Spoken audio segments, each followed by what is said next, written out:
మనము 1 week back fertiliser వేసాం కదా యాపిల్ బేర్లో. ఇప్పుడు చూడండి మంచి పూలు వచ్చేసి పిందెలు కూడా వచ్చేసాయి. పిందెలు ఎక్కువగా కూడా వచ్చాయి.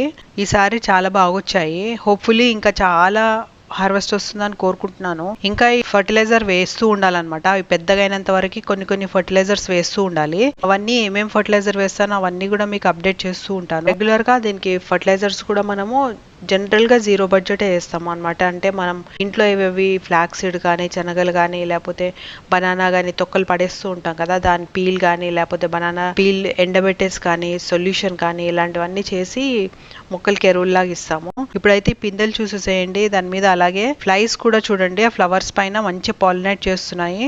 చాలా చక్కగా ఉంది. మంచి పాలినేట్ అయిపోయాయి. పిందెలు కూడా చాలా వచ్చాయి ఈసారి అయితే.